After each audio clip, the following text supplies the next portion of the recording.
सच कहूँ तो मैंने आज तक कभी कोई भूत नहीं देखा। मैं अक्सर यही सोचता था कि भूत आखिर दिखते कैसे होंगे। क्या सच में जैसा फिल्मों में दिखाया जाता है ठीक वैसे ही होते हैं? बेहद डरावने, बहुत खूंखार, बड़े बड़े नाखून वाले, जो इंसानों के जिस्म से उसका मांस नोच कर खा जाएं, या फिर कुछ और। आपकी तरह मैं भी अक्सर यही सोचता हूँ कि किसी दिन अगर कोई भूत, पिशाच, डायन, चुड़ैल और पता नहीं क्या क्या मेरे सामने आ जाए तो मैं क्या करूँगा।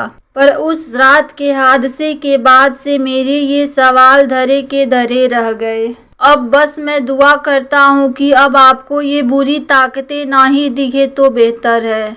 आप भी सोच रहे होंगे क्या करें, ऐसा क्या हुआ मेरे साथ जिसने मेरी सोच को हमेशा हमेशा के लिए बदल कर रख दिया। तो चलिए आज मैं आपको अपनी कहानी सुनाता हूँ। ये बात उन दिनों की है जब मैं अकेला ही कानपुर से दिल्ली अपनी मौसी के यहाँ जा रहा था। रात का समय था, ऊपर से सर्दियों का मौसम। इस पर भी मैंने अपने लिए खिड़की वाली सीट बुक की थी। उस दौरान मेरी उम्र 23 साल की थी। मुझे बहुत अच्छे से याद है कि मैं खिड़की की सीट से अपना चेहरा बाहर निकालकर सर्दियों का मजा ले रहा था और बाकी मौजूद पैसेंजर अपनी नींद का। तभी अचानक ही बस ड्राइवर ने जोर की ब्रेक लगा दी। मैं खिड़की से गिरने को ही हो गया। अबे क्या पीकर चला रहा है? मरने का ही शौक है तो पटरी पर लेट जा। हम लोगों को क्यों मारना चाहता है? अचानक ब्रेक लगने से सबकी नींद हराम हो गई। सबका गुस्सा एक पल में ड्राइवर पर फूट पड़ा, पर कंडक्टर ने बात संभालते हुए कहा, अरे घबराइए नहीं, वो अचानक से बिल्लियों का जोड़ा बस के नीचे आ गया, इसीलिए एकदम से ब्रेक लगानी पड़ी, पर कोई फायदा नहीं हुआ, वो बेचारे जिंदा ही कुचले गए। कंडक्टर की बात सुन मेरे बगल में बैठे एक बूढ़े शख्स ने कहा, क्या तुमने बिल्ली के जोड़े को कुचल दिया? अरे आज अमावस है, काली अमावस। ये 12 सालों में सिर्फ एक बार आती है। इस दिन चुड़ैल पिशाचनी किसी जिन्न या भूत के साथ मिलकर खुद को और शक्तिशाली करती हैं। तुमने अनजाने में ही पर बहुत बड़ा अनर्थ कर दिया है बेटा। अब अनहोनी होने से कोई नहीं रोक सकता। बूढ़े शख्स की बातें सुन सबके रूह कांप गए। बस में मौजूद सभी लोगों के चेहरे पर मौत का डर साफ दिखाई दे रहा था। बस में हम कुल 15 लोग ही सफर कर रहे थे, पर किसी की भी हिम्मत नहीं हुई कि कोई बस से नीचे उतरकर देखे। पर कंडक्टर ने बूढ़े शख्स की बातों को हवा में उड़ाते हुए कहा, अंकल आप बुढ़ापे में सठिया गए हो, कुछ भी अपनाप शनाप बके जा रहे हो और मेरे पैसेंजर्स को डरा रहे हो। देखो कैसे हम आपको सही सलामत दिल्ली पहुंचाते हैं। ड्राइवर साहब जरा बस को हवाई जहाज तो बनाओ और जल्दी से दिल्ली पहुंचा दो।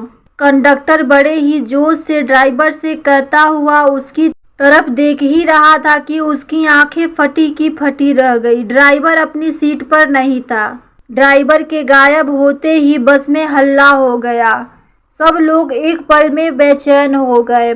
तभी कंडक्टर ने सबको शांत कराते हुए कहा, अच्छा शांत हो जाइए आप लोग, इसमें घबराने की कोई बात नहीं। जब कभी बस रुकती है तो ड्राइवर साहब बिना बताए हल्के होने चले जाते हैं, इसमें डरने वाली कोई बात नहीं है। वैसे भी मैं इतनी बस तो चला ही लेता हूँ कि आप लोगों को सही सलामत दिल्ली पहुँचा दूँ, पर पहले ड्राइवर साहब को ढूंढता हूँ। इतना कहकर कंडक्टर गाड़ी से उतरने ही वाला होता है कि मेरे बगल में बैठे बूढ़े शख्स ने कंडक्टर को चेतावनी देते हुए कहा, सुना नहीं कंडक्टर, बाहर मौत है, मत जाओ। ड्राइवर अब कभी वापस लौटकर नहीं आने वाला और अगर तुम भी बस से उतर गए तो तुम्हारा भी वही हाल होगा जो तुम्हारे ड्राइवर का हुआ है, फिर कभी नहीं मिलोगे।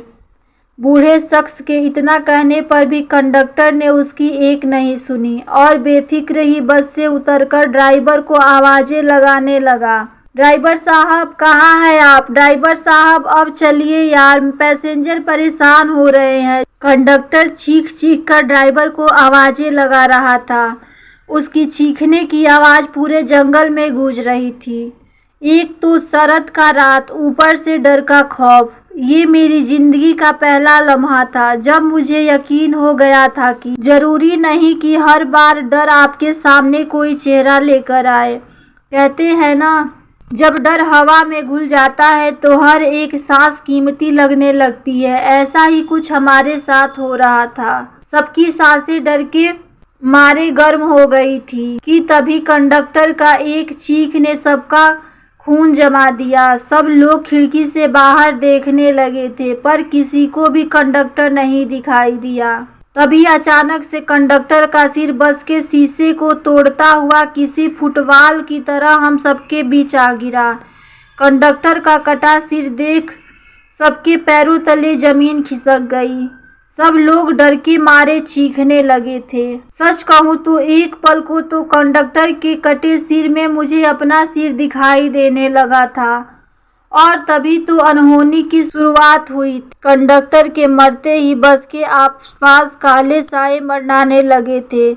अजीब अजीब सी आवाजें कान को छीलने लगी थी। डायन, तुम लोगों ने हमें मार दिया था, हम तुम में से किसी को नहीं छोड़ेंगे। जिल्लाद, हमारा मिलन तुम लोगों की वजह से अधूरा रह गया, तुम्हें उसकी सजा जरूर मिलेगी। आवाजें सुनकर साफ पता चल रहा था कि बूढ़े शख्स का कहा एक एक लफ्ज बिल्कुल सही था।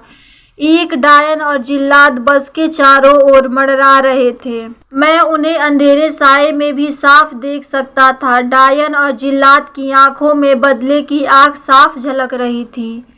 वे दोनों हमारे खून के प्यासे ही बस के दोनों ओर घूम रहे थे। फिर एक पल तो ऐसा आया कि डायन की चीख से बस के सारे शीशे टूट के जिस्म में जा घुसे। किसी का गला कट गया तो किसी की छाती। एक और जो लोग आधे मरे थे वो डर के मारे बस से बाहर निकलकर सुनसान जंगल की ओर दौड़ पड़े। लेकिन जिल्लाद और डायन ने किसी को नहीं छोड़ा।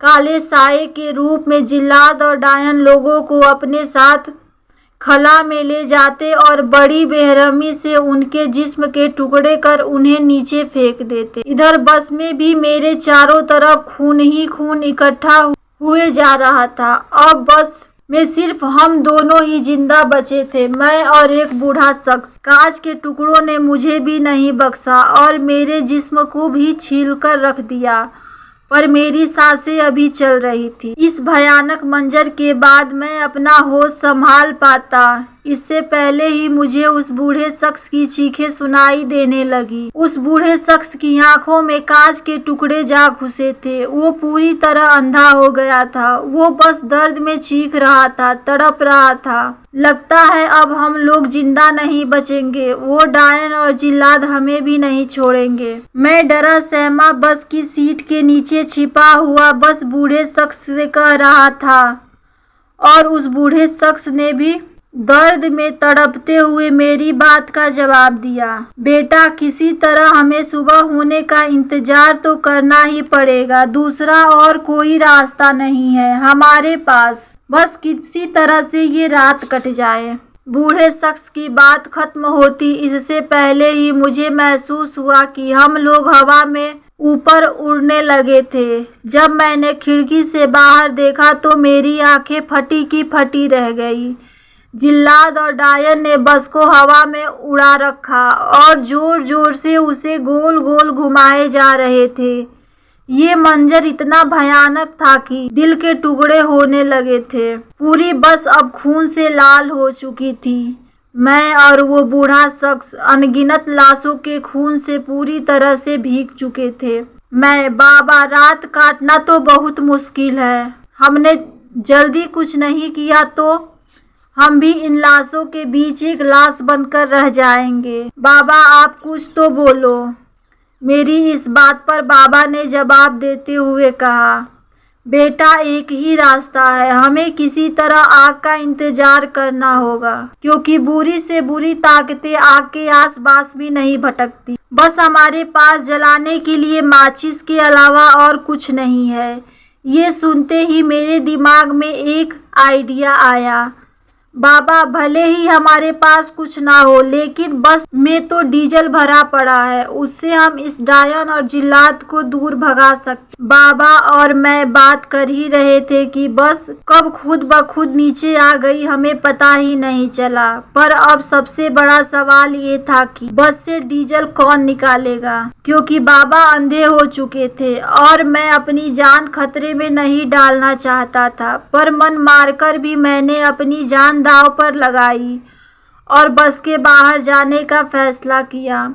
मैं अभी बस से डीजल निकाल ही रहा था कि मुझे बहुत तेजी से ठंड लगने लगी। मेरे आसपास काले साए भटकने लगे। मैं तुरंत ही समझ गया कि वो डायन और जिल्लात मेरे आसपास ही मंडरा रहे हैं। मैं आधा बोतल डीजल ही गाड़ी से निकाल पाया था कि मुझे डायन की हंसी सुनाई देने लगी, जिसे सुनकर मैं कांपने लगा।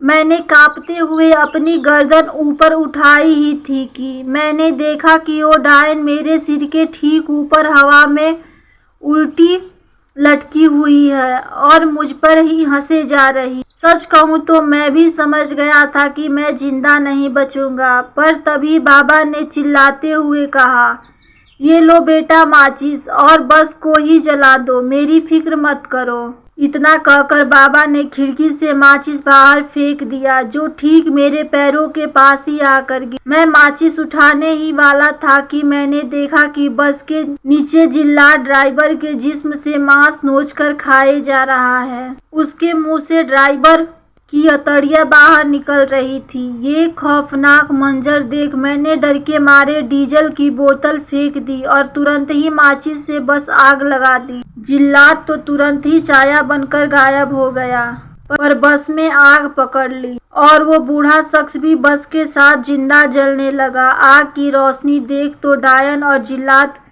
का कुछ पता नहीं था। मैं भी सुबह होने तक जलती बस की आग के साए में बैठा रहा और सूरज की पहली किरण के साथ ही वहां से चल दिया। उस हादसे के बाद मैं कभी डायन की बात नहीं करता, बस अब इन पर यकीन करता हूँ। अगर आपको ये कहानी पसंद आए तो वीडियो को लाइक जरूर करिएगा।